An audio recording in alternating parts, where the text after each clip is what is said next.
ada tips ketiga, tips yang harus kalian tahu. Dan tips ini adalah rahasia banget. Halo semuanya, kembali lagi sama aku Jian di channel yang membahas seputar public speaking. Di video kali ini kita bakal share tips. Apaan tuh share tips? Sharing dan berbagi tips.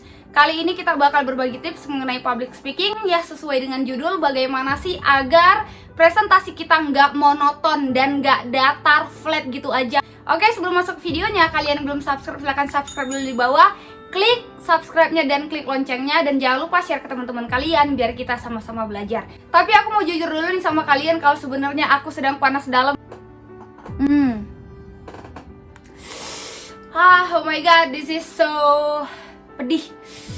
Ini pedih banget. Jadi aku mohon maaf kalau misalnya aku agak kesulitan ketika aku berbicara karena aku sedang menahan rasa pedih dan pedas. Pedih dan pedas. Jujur ini pedih banget di bibir dan di lidah karena lidah aku juga lagi panas dalam ya. So, kalau gitu kita langsung aja masuk. Gimana sih agar presentasi kita nggak monoton dan nggak gitu-gitu aja? Please dong, udah 2022, kita berubah dikit dong. Masa presentasi kita gitu-gitu aja sih? Nggak ada perubahan sama sekali, nggak ada peningkatan, nggak ada yang berbeda dari tahun ke tahun, gitu-gitu aja dan sama sekali biasa aja, nggak ada kesan. Please dong, berubah dikit aja untuk membuat presentasi kita lebih terkesan. Widih, terkesan gitu. Nah, gimana sih Kak agar presentasi kita nggak monoton ketika kita presentasi di dalam kelas? Pastiin kalian tonton video ini sampai selesai, dan nanti di akhir aku bakal contohin dan kalian bisa lihat sendiri perbedaannya ketika kalian presentasi gitu-gitu aja sama setelah kalian sudah menerapkan 3 tips dari aku ini. Kalian pernah tahu nggak sih konsep jeda dalam puisi? Garis 1, garis 2, garis 3. Pernah tahu nggak? Pernah belajar dong pastinya. Ketika kita belajar mengenai puisi, maka kita akan belajar membahas mengenai jeda dalam puisi. Di situ ada konsep garis 1, garis 2, garis 3. Garis 1 artinya bernafas, garis 2 artinya berhenti sejenak, dan garis 3 berhenti atau berhenti agak lama. Kalian tahu dong konsep ini. Jeda itu artinya berhenti sejenak. Kalau di komputer kalian atau di laptop kalian, ketika kalian ngetik bahan presentasi kalian nemuin nggak di keyboard bacaannya pause? Nah, pause itu sama dengan jeda, artinya adalah berhenti sejenak. Kalau pause itu membatasi kata-kata kan dengan jarak. Nah, begitu juga jeda. Nah, jeda pertama garis 1. Garis 1 itu artinya adalah bernafas. Dalam konsep kita, garis 1 ini sama dengan spasia. Artinya adalah memberikan jarak kata demi kata, di mana kita bisa mengambil nafas pada sela-sela kata-kata ini, pada sela-sela spasi-spasi ini. Contohnya gimana Kak? Aku kalau teori agak susah Kak. Oke, tapi kalian memang harus tahu teorinya dulu ya. Karena segala sesuatu harus ada ilmunya dulu, baru kita latihan, kita pelajari ilmunya, kita pelajari konsepnya. Jadi kalian harus tahu teorinya, baru kita masuk ke prakteknya. Contohnya jeda 1 atau garis 1 ya. Pada kesempatan kali ini kami akan mempresentasikan hasil tugas kami. Nah, pada kesempatan kali ini kami akan mempresentasikan. Nah, sebenarnya ketika katakan itu aku sudah berhenti loh mempresentasikan hasil tugas kami. Namun gak kelihatan kalau dikatakan tersebut aku sedang mengambil nafas. Gak kelihatan. Jeda ini gak kelihatan ya. Ketika aku mengambil nafas gak kelihatan. Dan ketika aku berhenti juga sebenarnya gak kelihatan, karena berhentiku juga gak berhenti lama-lama banget. Inilah yang disebut dengan spasi atau jeda garis 1. Pada kesempatan kali ini kami akan mempresentasikan hasil tugas kami. Nah, di situ sebenarnya 2 kali aku telah mengambil nafas. Nah, garis 2 ini sama dengan koma. Ketika kita menemukan kalimat lalu ada koma, di situ kita agak berhenti. Atau kata agak itu sebenarnya sedikit berhenti atau berhenti sejenak. Berhentinya bentar, istirahat artinya. Tapi bukan istirahat makan, bukan istirahat ke kantin ya, nggak gitu konsepnya. Istirahat untuk beberapa detik, setelah itu kita bisa melanjutkan lagi. Contohnya ya, pada kesempatan kali ini kami akan mempresentasikan hasil tugas kami, yaitu mengenai. Nah, di mengenai ini kan ada koma, yaitu mengenai koma. Di sini kita berhenti sejenak, istirahat, lalu masuk ke kata berikutnya, mengenai pergaulan bebas. Nah, di situ ketika kita menemukan kata koma, di situ kita harus berhenti sejenak untuk beberapa saat ya. Istirahat, tapi bukan istirahat makan, istirahat ke kantin, bukan. Sampai di sini paham ya? Nah, garis 3. Garis 3 ini sama seperti titik sebenarnya. Ketika kita menemukan kalimat lalu ada titik, di sini kita bisa berhenti lama atau berhenti. Itulah gunanya garis 3 yang berhentinya agak lama atau berhenti. Nah, biasanya kata titik ini juga digunakan ketika kita sedang membuka pembahasan baru. Ya, berhenti lama nggak lama-lama banget kok, tapi lebih lama dari garis 2 tadi. Lebih lama ketika kita menemukan koma. Kalau titik contohnya gimana? Contohnya, pada kesempatan kali ini kami akan mempresentasikan hasil tugas kami.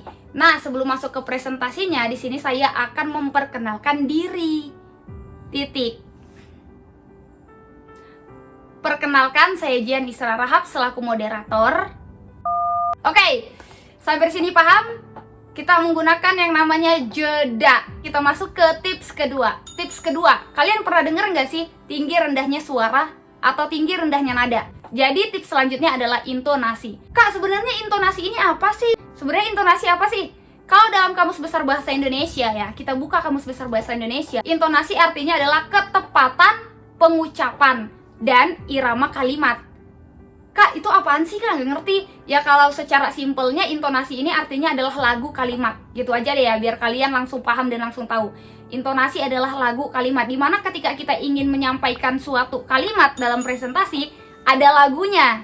Nah, inilah yang disebut dengan intonasi. Inilah yang harus kita gunakan agar presentasi kita nggak monoton dan nggak datar, nggak flat, nggak gitu-gitu aja.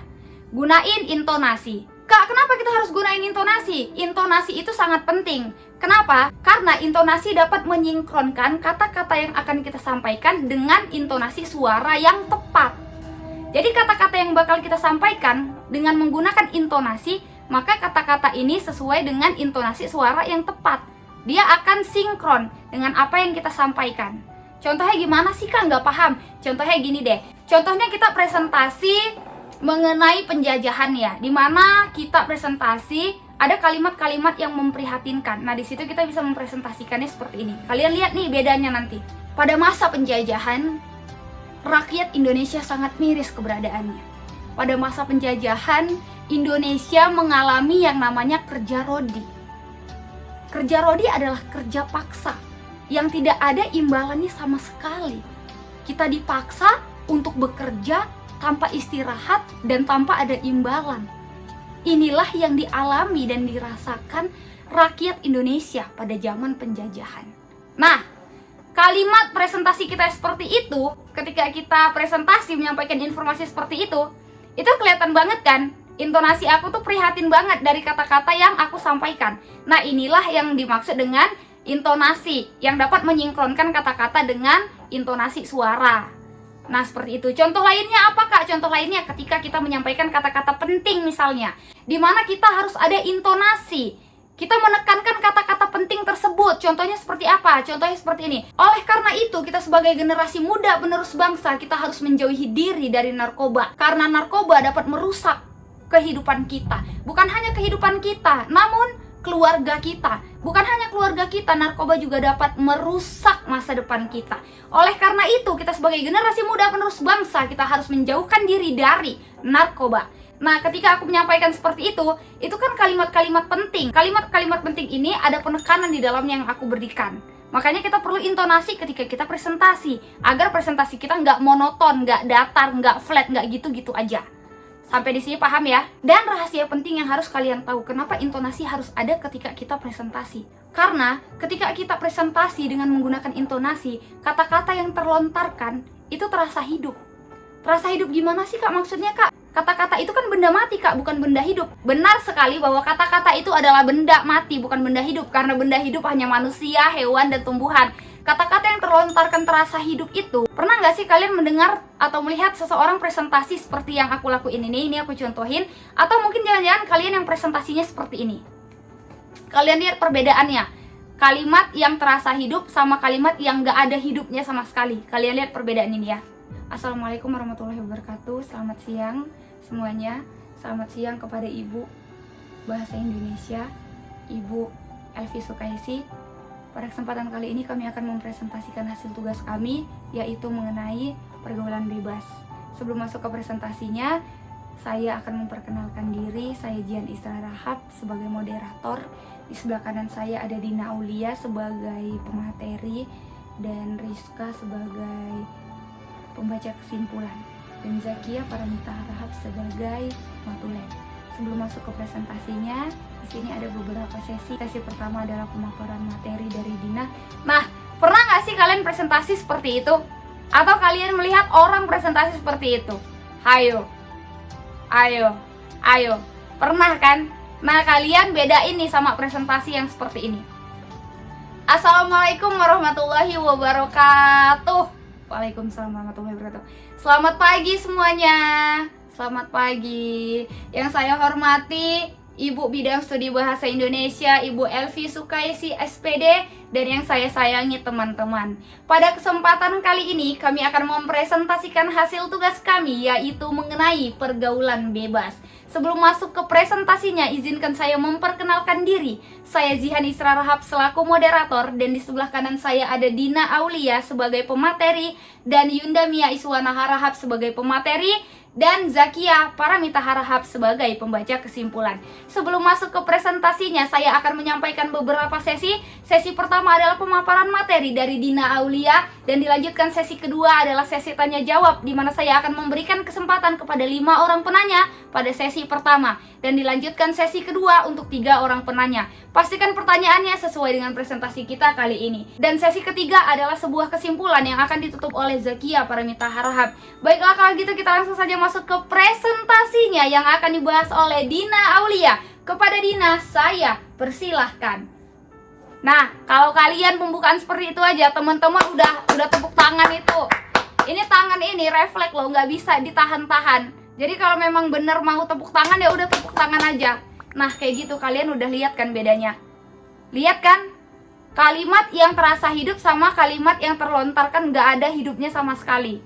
Nah, inilah kalau kita menggunakan intonasi. Kelihatan kan mana yang menggunakan intonasi dan mana yang tidak menggunakan intonasi. Sering sekali ada di komentar video aku, "Kak, kasih tips dong biar audiens merhatiin presentasinya kita." Karena waktu aku presentasi aku nggak diperhatiin, Kak. Kami teman-teman nggak diperhatiin. Mereka malah sibuk sama urusannya masing-masing. Mereka sibuk sama urusannya sendiri. Tahu nggak? Miris loh sebenarnya ketika kita presentasi nggak didengerin, ketika kita presentasi nggak diliatin. Ini sama dengan presentasi 2 arah. Yang namanya presentasi ya, 1 arah. Si presentator sama audiens 1 arah. Komunikasinya 1 arah. Kalau terjadi seperti itu komunikasinya 2 arah. Artinya audiens buat komunikasi sendiri dan presentasi pun begitu. Nah, jangan sampai presentasi kalian seperti ini. Jadi kalian yang sering komentar, "Kak, gimana Kak? Teman-teman aku nggak merhatiin aku ketika presentasi Kak. Mereka sibuk sama urusannya sendiri Kak." Kalian bisa ikutin cara aku ini ya. Kalian bisa ikutin. Yang kedua nih, ketika kita tidak menggunakan intonasi dalam presentasi, maka presentasi kita tidak ada emosi di dalamnya. "Ih Kak, masa presentasi harus ada emosi-emosian sih Kak?" Enggak gitu konsepnya. Emosi itu bukan marah-marah, bukan presentasi marah-marah, tapi emosi adalah perasaan. Perasaan yang ada pada kalimat-kalimat yang kita ungkapkan. "Kak, aku nggak ngerti Kak, maksudnya gimana Kak? Aku nggak ngerti kalau teori Kak." Contohnya misalnya kita presentasi mengenai hal-hal yang sedih. Pada masa penjajahan, rakyat Indonesia sangat miris keberadaannya. Mereka dipaksa untuk bekerja. Namanya adalah kerja rodi. Di mana kerja rodi, pekerjaan yang dipaksakan, tidak ada istirahat dan tidak ada imbalannya sama sekali. Coba bayangkan ketika kita berada pada masa penjajahan tersebut. Nah, ketika aku menyampaikan ini kan perasaan-perasaan sedihnya nyampe. Perasaan yang kita rasakan sedih nyampe ke audiens. Itulah yang aku maksud dengan emosi. Perasaan sedihnya kita itu sampai ke audiens. Perasaan prihatinnya kita itu sampai juga ke audiens. Inilah yang melibatkan komunikasi 1 arah antara si presentator, si presentasi dengan audiens. Mereka mampu merasakan apa yang kita rasakan. Mereka mampu merasakan dari kalimat-kalimat yang kita lontarkan. Jadi presentasinya terasa hidup dan ada emosi di dalamnya. Emosi bukan marah-marah ya. Emosi bukan marah-marah. Bukan seperti yang kamu katakan. Kalau presentasi emang gak boleh lah marah-marah. Tapi maksudnya emosi adalah mampu meluapkan perasaan dari kalimat-kalimat yang kita lontarkan dengan intonasi yang ada. Dengan intonasi yang kita sampaikan. Sampai di sini paham ya? Jadi ketika kalian presentasi, perhatikan suara dan intonasi dalam presentasi kalian. Dan berikan penekanan pada kata-kata yang penting. Dan kasih intonasi pada kata-kata yang prihatin atau kata-kata yang emang harus Itu tuh ada emosinya kata-kata itu. Jadi sampaikanlah sesuai dengan intonasi yang ada. Karena suara dan intonasi akan membantu kita dalam menyampaikan makna dari kata-kata yang kita lontarkan, dari kata-kata yang kita sampaikan. Kalau gitu kita langsung aja masuk ke tips ketiga, yang gak kalah penting. Tips ketiga adalah antusias. Antusias. Kak, itu antusias apalagi Kak? Artinya apa Kak? Antusias, kalau kita lihat dalam Kamus Besar Bahasa Indonesia, kita buka dalam Kamus Besar Bahasa Indonesia, arti antusias adalah minat besar terhadap sesuatu. Minat besar terhadap sesuatu yang gimana Kak? Emang agak susah sih kalau kita mengartikan secara artiannya ya. Kalau secara simpelnya antusias itu gini deh, perasaan senang dan minat yang kuat terhadap sesuatu sehingga kita bisa bersemangat dan bergairah. Ini rahasia penting yang harus kalian tahu ya. Antusias itu bisa menular. Antusias itu bisa menular. Jadi usahakan ketika kalian presentasi, kalian harus antusias. Kalian harus mengeluarkan semangat kalian, tapi tidak berlebihan. Dan jangan terlalu berlebihan, karena segala sesuatu yang berlebihan itu tidak baik. Oke? Kita presentasi yang biasa, kita presentasi yang sederhana, tapi responnya mampu membuat audiens terpukau. Itulah contoh-contoh presentasi yang aku berikan di video-video aku. Presentasi kita sederhana, presentasi kita biasa, presentasi kita nggak terlalu berlebihan, tapi presentasi yang kita lakukan mampu membuat audiens terkesan dan audiens terpukau. Ini tujuan kita. Sederhana aja presentasi, nggak usah berlebihan. Antusiasnya jangan berlebihan. Justru kalau kalian berlebihan ketika kalian presentasi, semangat kalian berlebihan, misalnya ya, 17 Agustus adalah hari kemerdekaan Indonesia, di mana hari itu kita sedang mengalami kemerdekaan merdeka. Itu terlalu berlebihan banget ya. Udah pendek aja aku kasih contohnya, itu terlalu berlebihan banget. Dan kalau berlebihan, justru bukannya menularkan antusias kita pada audiens, malah audiens bakal memberikan penilaian yang buruk di pikirannya. Ih, presentasinya terlalu berlebihan. Ih, gayanya terlalu berlebihan. Ih, apaan sih? Kok gitu banget sih? Ih, apaan sih? Bukannya malah menyalurkan antusiasnya kita terhadap audiens, bukannya menyalurkan energi itu, justru malah memberikan penilaian yang buruk sama audiens karena kita berlebihan. Presentasi lakuin dengan tulus. Antusiasnya pakai dengan tulus. Tulus aja. Kalau kita tulus, antusiasnya malah tertular. Tapi kalau berlebihan, gak bakal tertular, malah menjadi penilaian buruk. Sampai di sini paham ya? Dan yang harus kalian tahu lagi nih ya, banyak yang harus kalian tahu, rahasia-rahasia penting yang gak ada orang yang ngasih tahu. Pokoknya banyak yang harus kalian tahu. Yang harus kalian tahu, presentasi bukan hanya sekedar kita menyampaikan pesan, kita menyampaikan ide, kita menyampaikan gagasan, tapi presentasi adalah bagaimana kita bisa membuat presentasi tersebut menjadi hidup. Mereka ngerasa kalau mereka harus ada pada presentasi kita. Mereka ngerasa kalau informasi yang kita sampaikan itu penting bagi mereka, karena tujuan kita adalah menginformasikan sama mereka, ini loh hal penting untukmu. Dan audiens ngerasa ini hal penting yang harus aku tahu, jadi aku harus dengerin. Kalau kalian sudah mampu membuat suasana hidup dan menyalurkan energi positif dan menyalurkan antusiasnya kalian, audiens tanpa disuruh apa-apa dia udah merhatiin kita. Tanpa ada kode dari moderator perhatiin kita, mereka sudah memperhatikan kita. Kalau presentasi kita hidup, intonasi, antusias harus ada. Sampai di sini paham ya? Inilah tips dari aku agar presentasi kalian gak monoton, gak datar, gak flat, gak gitu-gitu aja. Please lah, berkembang. Jadi kita harus latihan sedikit demi sedikit. Tapi kalau kita gak coba sedikit demi sedikit, kita gak bakal bisa. Jangan pernah berpikiran, iya aku pengen presentasi kayak gitulah, aku pengen presentasi se-wow itu. Tapi kamu baru mulai. Kamu pengen besok presentasi sewah itu. Kamu pengen presentasi seperti motivator atau presentator pada umumnya. Kamu ingin presentasi seperti narasumber di atas panggung sana, padahal kamu baru mulai mau belajar. Makanya dilatih dulu pelan-pelan, sedikit-sedikit, pelan-pelan, hari demi hari, presentasi demi presentasi dilalui, diikuti, dijalani, latihan terus-menerus. Baru pada saatnya kita udah mahir, kita udah bisa semuanya, ilmunya udah kita kuasai, konsep presentasi udah kita pahami, kita udah bisa presentasi sendiri dengan ilmu-ilmu yang kita telah pelajari. Dan kita udah bisa presentasi seperti narasumber-narasumber hebat di luar sana. Dari sekarang belajar dari hal-hal yang kecil dulu. Jangan pernah ngerasa minder, nggak mau. Jangan mencoba untuk nggak memulai. Karena kamu takut. Kita kalau berpandangan, kayaknya aku nggak bisa lah presentasi kayak dia. Kita udah down. Kita mikirnya gini deh, nggak usah presentasi kayak dia, tapi coba kita bisa melakukan presentasi kayak dia pada paragraf pertama. Gitu aja deh. Paragraf pertama kita pakai intonasi, ada jeda di dalamnya, dan kita antusias. Paragraf 1 aja, 9 paragraf lagi kita biasa aja presentasi.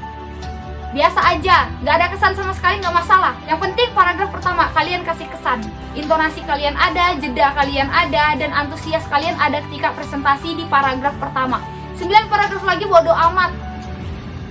Nggak ada intonasi, biasa aja, monoton ke aku nggak apa-apa. Besoknya gitu lagi, lakuin besoknya gitu lagi. 2 paragraf, 3 paragraf, 4 paragraf, hingga akhirnya kita bisa presentasi 1 buku tanpa lihat materi. Sampai sini paham? Serius nih, gila. Aduh, minum dulu ya, nggak sanggup aku guys.